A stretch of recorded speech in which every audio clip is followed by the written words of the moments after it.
आज कैबिनेट में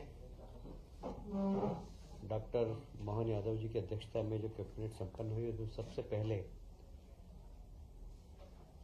देश के सम्मान के लिए 140 करोड़ लोगों के सम्मान के लिए जिस प्रकार देश के प्रधानमंत्री रक्षा मंत्री के मार्गदर्शन में देश की सेनाओं ने सिंदूर अभियान के माध्यम से पाकिस्तान के आतंकवादी अड्डों को तहस नहस किया है, उसके लिए प्रधानमंत्री, गृह मंत्री, रक्षा मंत्री और देश की तीनों सेनाओं का अभिनंदन किया है। और कल प्रधानमंत्री जी के उद्बोधन के बाद एक बात बहुत स्पष्ट हो गई है कि यह स्थगित है। अगर पाकिस्तान फिर से हरकत करेगा तो हमारी सेना तैयार है और इसलिए सभी ने माननीय प्रधानमंत्री जी का अभिनंदन किया है। प्रदेश में गेहूं उपार्जन का काम 5 मई को सभी 3,475 केंद्रों पर समाप्त हो गया है और लगभग इस अवधि में 9 लाख किसानों ने फसल विक्रय का कुल पंजीकरण करने के बाद 77.74 लाख मैट्रिक टन गेहूं का उपार्जन किया गया। इसका भंडारण हो चुका है और बाकी भी जहां जहां निर्देश दिए गए कहीं बाहर गेहूं हो तो उसका भंडारण करके वर्षा से कैसे हम गेहूं को बचा सके इसकी चिंता करें। इस पूरे उपार्जन के अंदर जो राशि खर्च हुई है वो 18,842 करोड़ का भुगतान किया गया है। बचा हुआ कुल 18 करोड़ का भुगतान है, वो भी हम जल्दी कर देंगे। अभी आपको मालूम ही होगा महाराष्ट्र के मुख्यमंत्री जी आए थे और मुख्यमंत्री जी ने ताप्ती बेसिन मेगा रिचार्ज परियोजना का तो उद्घाटन किया है, पर दोनों प्रदेशों की सांस्कृतिक विरासत को, जो प्रधानमंत्री जी हमेशा कहते हैं कि विकास के साथ विरासत को भी हमें संभालना है, तो दोनों माननीय मुख्यमंत्री जी ने बैठकर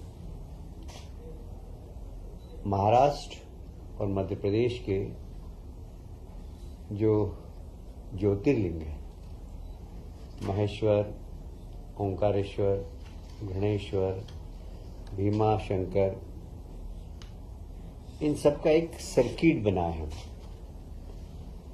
और वह एक धार्मिक सर्किट जो कि इन सभी ज्योतिर्लिंगों पर लोग एक साथ जा सके, इस प्रकार की योजना बनाने का निर्णय लिया है।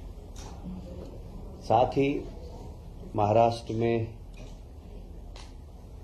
के साथ रोजगार, व्यापार, सांस्कृतिक संबंध और ऐतिहासिक दस्तावेज को एकत्रित करना।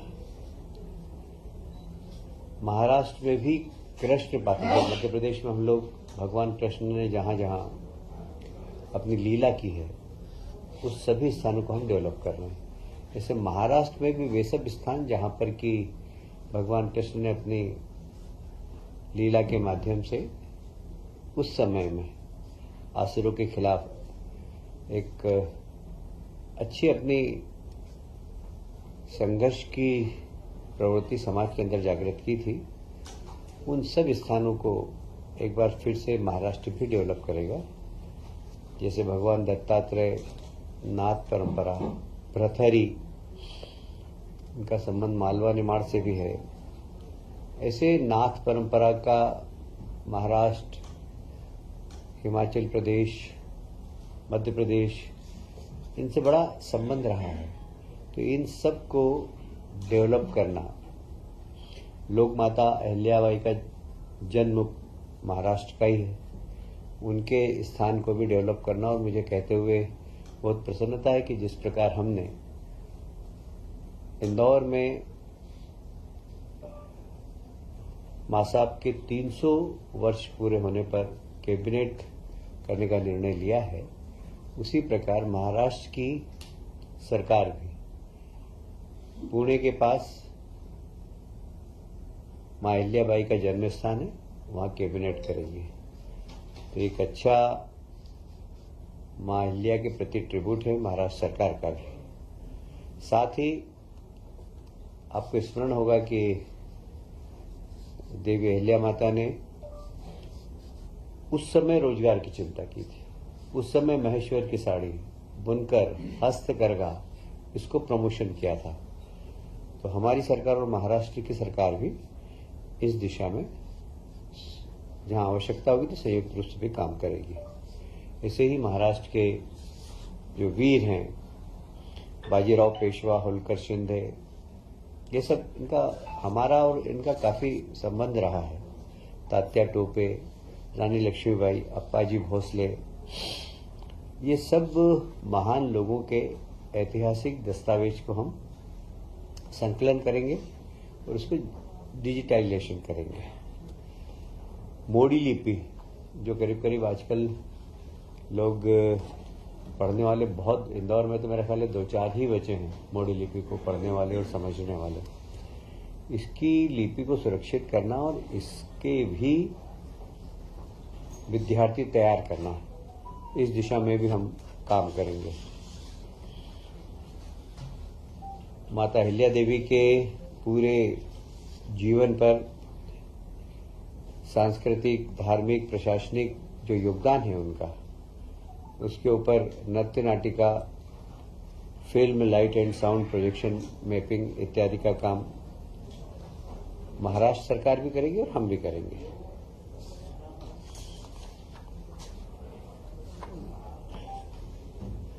सोलह मई को इंदौर में रीजनल ग्रोथ कॉन्क्लेव तथा मैनमेड टेक्निकल टेक्सटाइल एक्सपो का आयोजन है। आप सभी जानते हैं हमारे प्रदेश के मुख्यमंत्री माननीय यशस्वी प्रधानमंत्री जी के निर्देश पर कैसे हम रोजगार के नए अवसर सृजन कर सकें, इस दिशा में सरकार पहले दिन से ही कार्यरत है।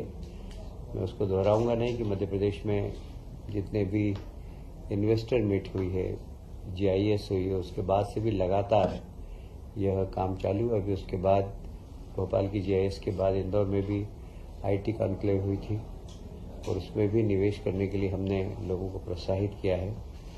अब 16 मई को इंदौर में एक regional growth conclave Marriott hotel में होगी, जिसमें मैनमेड टेक्सटाइल के क्षेत्र में काम करने वाले, क्योंकि टेक्सटाइल एक ऐसा क्षेत्र है जहां रोजगार की सर्वाधिक संभावना रहती है और वो भी ऐसे लोगों को रोजगार मिलता है जो अशिक्षित हैं, 12th पास हैं, 10th पास हैं।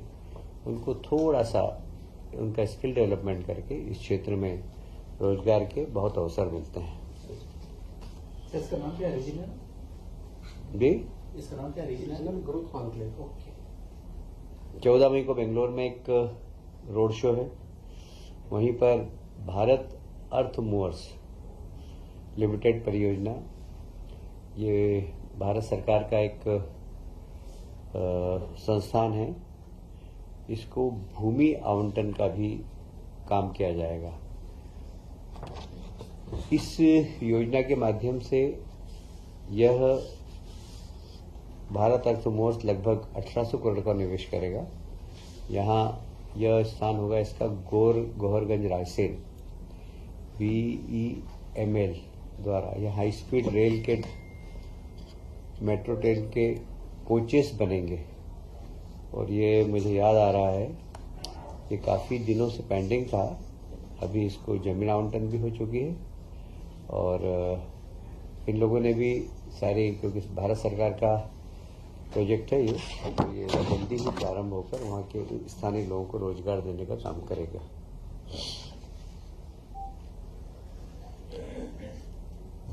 बीस मई को इंदौर में, जैसे मैंने कहा कि हम लोग कैबिनेट की मीटिंग कर रहे हैं राजवाड़े पर, क्योंकि एक ऐतिहासिक स्थल है मध्य प्रदेश का, मालवा का राजवाड़ा।